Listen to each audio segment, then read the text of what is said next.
Welcome to Smart Women Talk. This is your host, Katana Abbott. I'm a midlife millionaire coach and a certified financial planner, and I search the world for smart women and a few good men, including best-selling authors and thought leaders who are on that leading edge. So join us for conversations on money, business, health, and inspiration, so you can live with more purpose, passion, and prosperity. Welcome to Smart Women Talk. This is your host, Katana, and today we're going to be speaking with midlife weight loss coach Nagina Abdullah about how women in midlife can boost their metabolism, get off sugar, and live a permanent and healthy life. Today we're going to be sharing things like why women have sugar cravings and how sugar affects our brain, performance, energy, and waistline. We're going to share a 3-step strategy to get off sugar and eliminate those sugar cravings completely, and a simple and healthy alternative to sugar. Our guest has a really interesting background. Her business is called Masala Body. She's actually helped 1,500 women lose weight and develop a healthy lifestyle. She has a degree in molecular and cellular biology from the University of California, Berkeley. So we're going to get the science behind sugar. So we are talking about sugar and how to get off sugar and how to live a long and healthy life. Nagina, thank you so much. I'm very excited to be here. Tell us a little bit about your story and how you got involved in doing this whole thing with weight loss. I started my education wanting to go to medical school, and that's why I studied molecular and cell biology. But as I was in college, I was realizing that I really enjoyed working and interacting with people, and so I really wasn't going to be happy studying for the next 4 to 8 years going to medical school, but yet I really loved the science and I really loved being able to change people's bodies or learn about how science can affect us. Now, meanwhile, I've also struggled with my weight for my entire life. I've always had uncontrollable sugar cravings, and I felt like I was born with these sugar cravings. That's how I would label myself, that I'm just born with them, and I just had to accept that about myself. And because of that, I would never be able to be the healthiest version of me because I couldn't control my sugar cravings. And so I struggled with my weight. I had tried every single diet out there, from Atkins to South Beach to Weight Watchers to Nutrisystem. I tried it all, and they did work a bit, but I always felt like I was depriving and restricting myself. So once I would lose 5 to 10 pounds, I would start eating all the foods that I had restricted myself from and put the weight back on plus some. After going to college, I decided to move into business. And so I started working as a management consultant for a pretty big healthcare company in California called Kaiser Permanente. Then I applied to business school and moved to New York. I was living in California, but I moved to New York, attended NYU Stern Business School, and I started working for Fortune 500 companies to help them improve their operations, improve their strategies. It was some of the biggest healthcare companies out there. While I was working in that demanding job, I was traveling all over the place. I did get pregnant with my first child, had him, and then my second child, my daughter, and had her. And so due to this lifestyle, I was at a maximum weight of my life. I was working, I had kids, I didn't get the baby weight off. And so that's when I decided I could not live like this anymore, where I was dieting, losing 10 pounds, putting back on 15, going back and forth, because I didn't have time for that anymore. And so I really started digging back into my degree in molecular and cell biology, and I started reading the scientific resources that I had access to.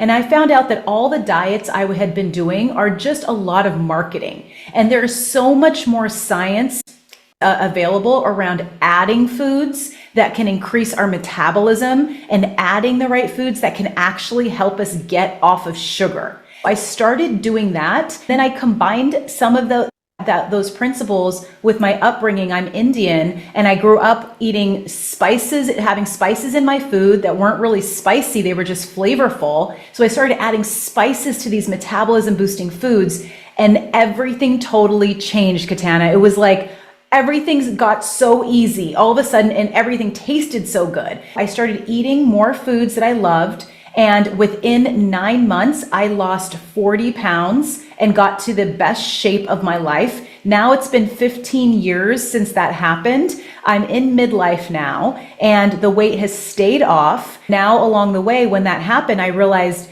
this was so hard for me, and it felt so easy when I did it, and I did it in that way that I started coaching other women on how to lose weight in a healthy and sustainable way, and grew my business. And now that is my full-time career, masalabody.com, where I've coached 1,500 other women to lose weight and have a sustainable lifestyle doing it. That's so amazing, because you're right. There are so many different diets. And I've in fact, last month, we were talking about this whole thing about diets, and we had people that were meat eaters and those that were vegan and some doing the Mediterranean diet. And it seems like here in the US, women struggle more than most parts of the world with their weight. Is there a reason for that? A lot of times women will come here, maybe they move here from other places or they go abroad and they come back. There's a lot of things in the American diet that make it very hard for us to have a healthier weight. And number one, it starts with the portion sizes. We don't need to eat those amounts of portion sizes, and we really prioritize foods that are high in sugar and processed. And in other countries, women are not eating as much processed foods, and processed foods increase our blood sugar. They make us store fat more easily. It makes it very challenging unless you become educated, which is what we're going to do today. I'm going to share a lot of those secrets around what to look for that make it feel easy, and you can still eat a good amount, but you're eating real foods, not processed foods. And so number one, the portion sizes. Number two, processed foods. And then also just really, we're in a rush in the US a lot, where we're skipping breakfast. We have so many things to do that food comes last, instead of realizing that we need to fuel ourselves with food. Food is our fuel. It's our number one. And so once you have a mindset shift and learn about that, it becomes actually very simple and very fun to eat healthy once you learn how to do it with flavors and by making it feel easy. You talked about the processed food. We have a big bowl of fresh fruits and avocados that have to ripen there. And I know you can't eat too much fruit because there's still a lot of sugars. And I'd like to know how people can eat fruit in a better way so we don't get the sugar buzz, right? We can absolutely eat fruit, but so this goes back to a principle that I share that is really instrumental in losing weight in midlife. If you eat healthy foods, you can eat more. And so instead of us thinking that we have to cut back, that we have to fast, that we have to eat less, one of the biggest, most important things in midlife is that we need to eat enough. And that means eating more than we think, because we need to be able to give our bodies the building blocks for hormones, for so many things that need more, that they didn't need as much before, our thyroid hormones. If we're not eating enough, you start to experience more hypothyroidism in midlife.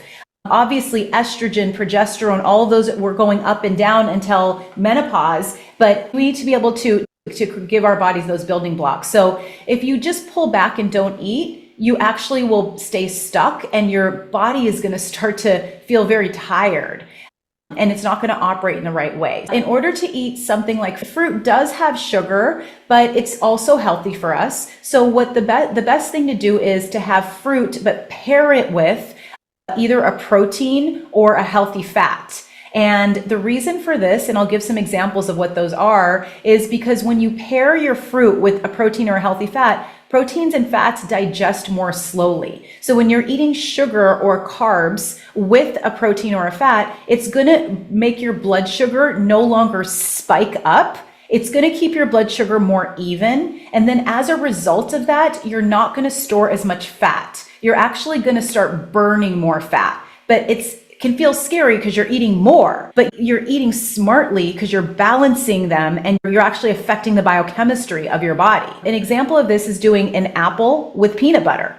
That's a really easy snack, and it's extremely delicious. So instead of having the apple alone, have it with 1 to 2 tablespoons of peanut butter. You can also have an apple or a pear or any other fruit with a cheese stick. like a quick cheese stick or cheese, because that's a healthy fat that's going to help it slow down. Like nuts or with nuts. Nuts are great to have, like 1 to 2 tablespoons or a serving. You'll see that on the back of your nut. Have a serving of that with any fruit. And another way to eat fruit is to focus on having low sugar fruit, which are things like berries, strawberries, raspberries. Blueberries have a little bit more sugar than other berries, but they still are okay if they're mixed. And then add cinnamon on top of the berries, because that actually brings down your blood sugar. Like, it'll make it so that the fruit is not spiking your blood sugar, but it's already a healthy fruit anyway, but you're just adding cinnamon on it. So you're really maximizing your fat loss and also your energy by eating like that. You're not eating foods that are spiking your blood sugar. So you're not feeling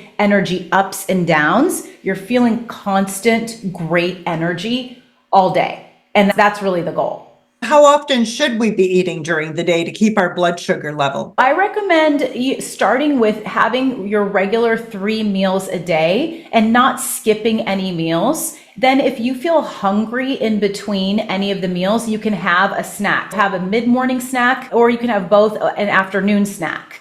And so you're really going to feel it. It depends on you. It also depends on the kinds of foods that you're eating. If they're breaking down quickly, you're going to feel hungrier more often. But if you're actually eating foods that are keeping your blood sugar very even, you won't actually feel a lot of hunger. You'll be fine with having your 3 meals and maybe 1 snack once in a while. You could eat more than that, but I recommend that you don't eat less than that, because you definitely want to get the right amount of food in to your day. It's harder to get it if you're having it in less meals. What is the sugar craving? Is sugar craving where you just want to have sugar? It's more about like you're having a craving for foods that break down to sugar. A lot of women experience this multiple times within a day. If you're somebody that's experiencing that, likely what's happening is you're not following the principle of you must eat more. Like, you can eat more and you can lose weight in a healthy way. That's what goes along with that mantra, is you can lose weight in a healthy way. If you don't proactively eat those 3 meals a day, then your body is going to be crying out for sugar. This is going to be a surprise. Your body is actually craving protein. Your body wants and needs protein. And if you don't give your body enough of that, you'll feel like you are unlimited in your hunger. You'll feel like you want more and more, and it won't be satisfied until you have some protein. That's why protein is another mantra that I share: protein more. And if you eat more protein, you're going to find that you're satisfied, you're satiated, and your metabolism is going to skyrocket. Protein is what increases your metabolism. It breaks down very slowly. It takes a long time to digest, and it helps build your muscle mass, even if you're not working out. So it's increasing our metabolism. So making sure that you're eating enough protein is going to help really prevent a lot of the sugar cravings. And sugar cravings can also be for salty foods or savory foods, because you may be craving carbs that break down to sugar. All carbs break down to sugar. And so in midlife, sugar cravings become even bigger because our hormones are in flux. A lot of those hormone changes are causing us to have a desire for sugar. Also, some of our hunger hormones are increasing. So some women may find that they have more hunger. Then our body is really needing and using what we're giving it to be able to take care of all of the changes that are happening. And so that's why these sugar cravings can start to feel stronger in midlife. Well, it sounds like as we reach midlife too, I know all of us notice we start losing our muscle mass, right? Yes, absolutely. Like in the last 10 years, I look at pictures of myself and I look at my arms. So you're saying that if we eat more protein, that it's going to help us maintain that? Yes, it absolutely does. I see my clients doing it every day because we track their weight and we track their muscle mass. For those people that have a smart scale, you can see what percentage of your body is muscle, and it starts to increase just by adding more protein, really starting with breakfast. And I recommend starting with adding protein to your breakfast by adding either 2 eggs plus egg whites, or having a protein shake or like a smoothie using protein powder or Greek yogurt, or having Greek yogurt or cottage cheese in the morning with some low sugar fruit. but really looking to get 25 to 30 grams of protein in your breakfast. And that's going to be the first step. You'll notice that your sugar cravings will go down in the morning, that you'll feel satiated. And ideally, you should feel really good all the way until lunch if you ate enough protein and you had a nice side of low sugar fruit as well. So that is the number one change that midlife women will say has helped them boost their metabolism and start their weight loss journey, is adding that protein to breakfast. Sometimes I'll have avocado, and it seems like that really helps. The worst breakfast for me is when I have oatmeal, even if I put fruit on it and some nuts. You know what? In an hour, I'm starving and I need protein. So I know for me, that's not good. And it's because I believe the oatmeal is broken down into sugar. And then what does that do? Spike my insulin? Yeah, exactly. So oatmeal is thought of as a healthy breakfast, and it is, and it can be, but it really should be paired with a protein. Have a side of Greek yogurt or have some eggs. And then that would be a perfect breakfast. And then you can also have less oatmeal. You won't need as much. You're lowering the carbs and sugar, but you're eating more of the protein. And then also sprinkle some cinnamon in that oatmeal so that you're really helping to counteract your blood sugar spike. And that is happening from there. And for the avocado is a healthy fat. And so it's very satiating as well, because fats also will help you stay full. And so that's really great. And, I love to have also adding some like black pepper, or for those of you that like spicy food, adding some cayenne pepper on there, also get your metabolism going because it's more calorie burning as well. Wonderful. Wow. What would you suggest for people that are on the run and let's say they may work out of the office or they're just out all the time and they don't want to do fast food? What would be something simple that they could take to eat that would do the things you want, keep their sugar cravings down, and give them that protein? What would be the best solution? So the easiest thing to do is to make a metabolism boosting smoothie, because then you can take that with you. You can make it in less than 30 seconds, really. And so you make that with you, and then you can take it with you to work. You can put it in the car as you're driving around. You can sip on it. It's a really great meal replacement, or it's a really good snack if you just want something quick. And my favorite recipe for a smoothie is to use a non-dairy milk, because dairy is we're trying to move away from dairy overall, just because it will cause you to be bloated and it'll cause a prevention of total weight loss. But you can use Greek yogurt or cottage cheese, because those are pasteurized much more cleanly. They have less sugar and more protein if you want to use that for dairy. But so you want to have a non-dairy liquid like almond milk, cashew milk, or you could just use water. I use water, and that's really good. Then you want to add a protein source. So using a protein powder is really great. It's a great way to get 30 grams of protein. You don't have to be scared of having some protein powder. It's actually okay, especially when you combine it with some of the other things I'll share. But if you don't feel comfortable with it, you could also use Greek yogurt. Greek yogurt actually tastes really good, and you want to try to get 20 to 25 grams of that at least. Then you can add some strawberries, half a cup of strawberries, which is a low sugar fruit. You could add a cup of spinach, which you won't even taste, and you'll get a burst of spinach. And then adds what I call my secret ingredient, which is flaxseed. And that gives you more fiber and healthy fat, so you stay full. And if you want to, you can add a little mint in there, like 4 to 6 mint leaves. Blend it all up, and that's my mint and berry morning metabolism boosting smoothie. But you can have it at any time of the day. So a smoothie is a really good idea, or bringing a peanut butter pack with you if you're on the go. Like they have these Justin's peanut butter packs that you can purchase from the grocery store. Or I have one really great snack that you can purchase, which is called Only Bean. And these are little snack edamame packs, and they are only 100 calories each. You could actually have 2 of them, because a typical snack is 200 calories, but it has protein. It has 12 grams of protein in each small pack, and it's very low in everything else. So really prioritizing your protein is a really good thing to do. Can we carry around some nuts and seeds, or are those too high in calories? Yeah, so you can definitely have the 100-calorie packs of almonds or any of those types of things. They're so easy, or make your own bag. Usually one serving is about 14 grams of fat, and that's really important. I actually don't really recommend or even encourage looking at portions so closely for any other food except for fats, just because fats are very calorically dense. If you have 4 tablespoons instead of 2, that's another 200 calories, which adds up quickly, because with nuts, we can eat it like so easily.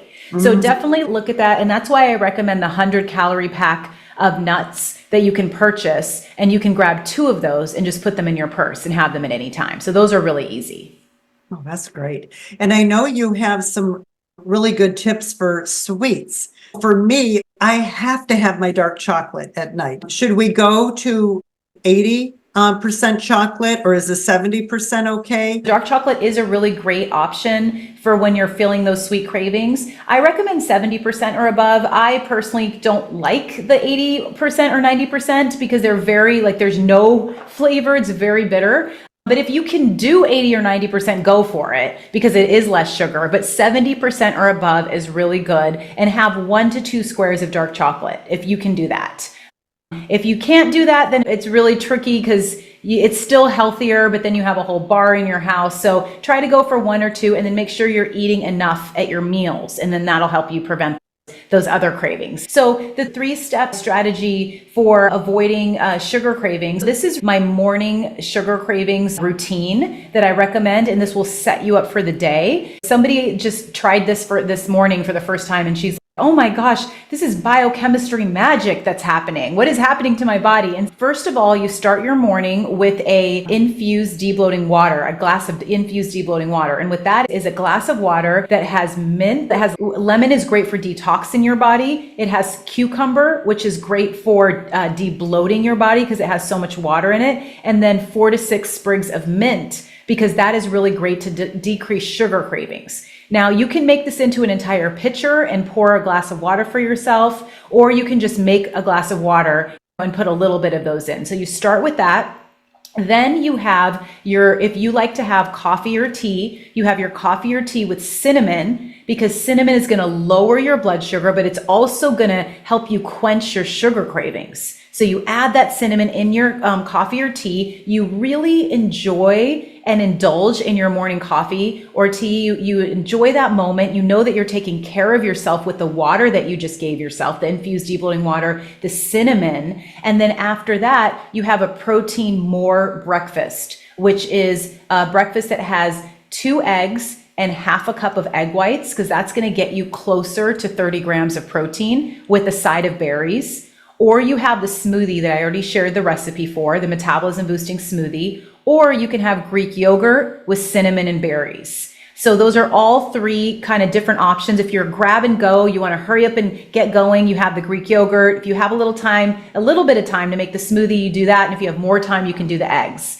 So by that time, you had the water, the cinnamon, and then you had your morning protein more breakfast. And if you were able to add turmeric to your eggs, that's going to also increase anti-inflammation. So you're going to help to decrease any joint pain. You're going to help to decrease puffiness in your face and in your belly. And your sugar cravings are, through all these combinations, are going to feel completely under control. And all you did was have water, coffee, and breakfast. But you took care of yourself while doing that. And you're going to see that the way that these ingredients are combined, they are going to get your metabolism going, and they're going to knock out those sugar cravings. Oh my gosh, this has just been so much wonderful information, and it's stuff that is easy to do. Nothing here was difficult. It's just little changes, right? Absolutely. Little changes, little combinations that do have scientific benefits to them when you're doing these things, but they're all things you can buy at your grocery store. So they're all real natural foods that just taste good and are helping you increase your metabolism naturally, so we can live our best lives for as many years as we can. And I love your energy, so it's working. Oh, thank you. So I know you have programs you offer, and you've got some free gifts that our listeners and those on YouTube can come get from you. Can you tell us a little bit about how people can connect and what they can do when they come there? Yes, absolutely. I'm just so excited to share. So you can find me on my website, masalabody.com. And I have a really amazing workshop coming up that is specifically for midlife women. It's called the 5-Day Metabolism Boost for Midlife Women. And you'll discover a simple 5-step plan to naturally boost your metabolism by adding real foods that taste amazing. And so we have the link for that in the show notes. It's masalabody.com/boost, but you can use the link below as well. And then also I have a really special worksheet that I want to share with you, which is called my Sweet Spice PDF or my Sweet Spice cheat sheet. And so in this cheat sheet, I'll share more about the spice that's most likely in your kitchen cabinet. I did talk about it a bit today. It helps to lower blood sugar and curb sugar cravings. And the cheat sheets includes 3 health benefits of using the spice, 5 ways to use it in your day, and it doesn't include cooking. They're really easy ways that you can just sprinkle it on. And then an easy belly fat burning tea recipe that you can use at night to comfort you and to really give you that calm and ease and self-care while also helping you burn your belly fat. And so that's all in that cheat sheet, which is called the Sweet Spice cheat sheet, and we'll have that link as well. Thank you so much for being here, Nagina. It has been so much fun. I've learned so much, and I know everyone else has too. Thank you. It's been so great. Thank you so much. Oh, you're welcome. Okay, everyone.